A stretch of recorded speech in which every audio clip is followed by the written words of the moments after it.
कहते हैं कि भगवान की मर्जी के बिना पत्ता भी नहीं हिलता। तो फिर माधव की ये फटी हुई तकदीर क्या महज एक इत्तेफाक थी? नहीं, ये तो उस परम पिता की एक परीक्षा थी।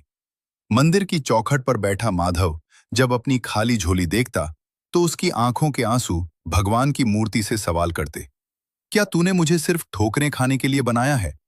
माधव नहीं जानता था कि जिसे वो अपनी बदकिस्मती समझ रहा है, वो असल में ईश्वर की ओर से तैयार की जा रही एक परीक्षा है। भगवान उसे पत्थर की तरह तराश रहे थे ताकि वो आने वाले कल का हीरा बन सके। गरीबी जब इंसान की देह को तोड़ती है, तब असल में उसकी आस्था की परीक्षा होती है। माधव को भूख से तड़पता देख दुनिया हंसती थी, पर ऊपर वाला देख रहा था। जब उसे मंदिर के अंदर जाने से रोका गया, तो उसने बाहर धूल में बैठकर ही हाथ जोड़ लिए। उसकी खामोश पुकार सीधा उस अदृश्य शक्ति के पास जा रही थी। भगवान उसे ये सिखा रहे थे कि असली मंदिर ईंट पत्थर में नहीं, बल्कि भूखे के पेट और दुखी के मन में होता है। माधव की निराशा जब अपने चरम पर थी, तभी कुदरत ने अपना खेल शुरू किया। वो तूफानी रात कोई आपदा नहीं, बल्कि हरी इच्छा का एक संकेत थी। जब पूरी दुनिया घरों में दुबकी थी, तब माधव को उसी पुराने क्लॉक टावर की शरण लेने के लिए मजबूर किया गया।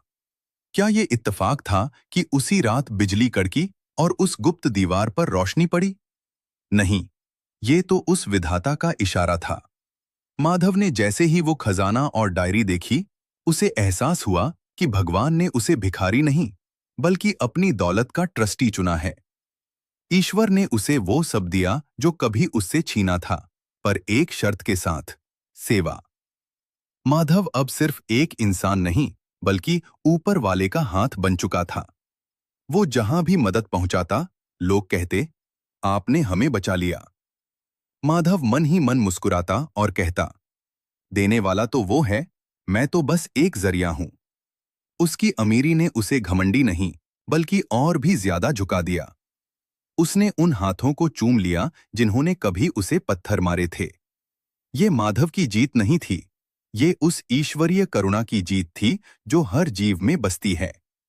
माधव समझ चुका था कि भगवान उसे अमीर बनाकर उसकी नीयत देख रहे थे। हर कहानी का अंत वही होता है जहां से वो शुरू हुई थी। माधव ने अपनी अंतिम सांसें भी उसी मंदिर की सीढ़ियों पर ली। जब पुजारी ने उसके शांत चेहरे को देखा, तो उसे माधव में भगवान की छवि नजर आई। वो भिखारी बनकर आया था, पर मसीहा बनकर विदा हुआ। माधव की ये यात्रा हमें सिखाती है कि भगवान जिसे सबसे ज्यादा दुख देता है, उसे ही सबसे बड़े कार्य के लिए चुनता है। माधव मरकर भी नहीं मरा, क्योंकि वो अब इस शहर की हर दुआ में जिंदा है। ईश्वर की इच्छा कभी गलत नहीं होती, बस हमें उसके फैसलों पर थोड़ा भरोसा रखना होता है।